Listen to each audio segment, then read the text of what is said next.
అరే మిత్రమా, ఇలాంటి గుండెలు జల్లుమనే క్రైమ్ వీడియోలు మీ కళ్లలో థ్రిల్లర్ సినిమాలా కనిపించాలంటే మన ఈ ఛానల్ని సబ్స్క్రైబ్ చేసి బెల్ ఐకాన్ని గట్టిగా కొట్టే. భర్త గొంతు కోసిన భార్య, ఆపై తను ఆత్మహత్యాయత్నం. కూకట్పల్లిలో దారుణ ఘటన.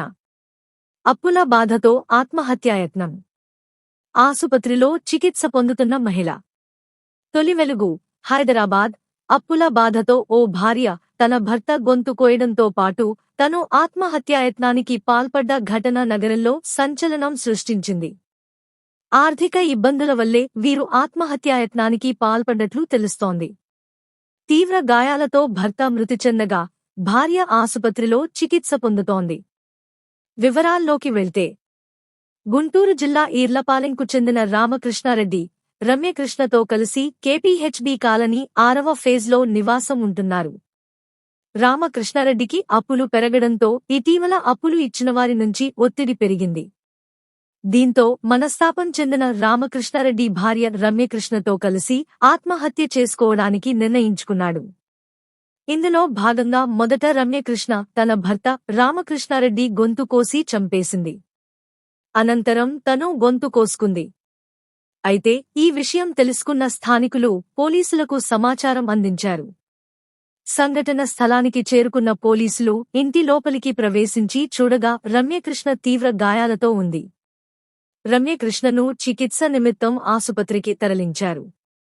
కాగా రమ్యకృష్ణ తన భర్త రామకృష్ణారెడ్డిని హత్య చేసిందా, లేదా నిజంగానే ఆత్మహత్యకు పాల్పడ్డారా అన్న కోణంలో పోలీసులు దర్యాప్తు చేపట్టారు.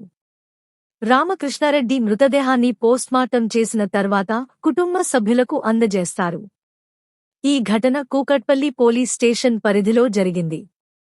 అప్పుల ఒత్తిడి, ఆర్థిక సమస్యలు కుటుంబాల్లో ఆత్మహత్యలకు దారితీస్తున్నాయని మరోసారి హెచ్చరిస్తోంది.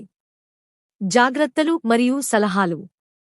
ఆర్థిక ఒత్తిడి, అప్పులు ఎక్కువైతే బ్యాంకుల డెత్ రిలీఫ్ స్కీమ్లు, ప్రధానమంత్రి ముద్రా యోజన ఉపయోగించండి. ఫైనాన్షియల్ కౌన్సిలర్ సలహా తీసుకోండి. మానసిక ఒత్తిడి, ఆత్మహత్య ఆలోచనలు వచ్చినప్పుడు సూసైడ్ హెల్ప్ లైన్ 104 సంప్రదించండి. కుటుంబ గొడవలు, హింస ఎక్కువైతే కౌన్సెలింగ్ తీసుకోండి. మహిళల హెల్ప్ లైన్ 1091కు కాల్ చేయండి. అప్పులు ఇచ్చినవారి ఒత్తిడి ఎదురైతే పోలీసులకు 100 ఫిర్యాదు చేయండి. చట్టపరమైన సహాయం తీసుకోండి. కుటుంబ సభ్యులు ఒకరినొకరు మద్దతు ఇవ్వండి.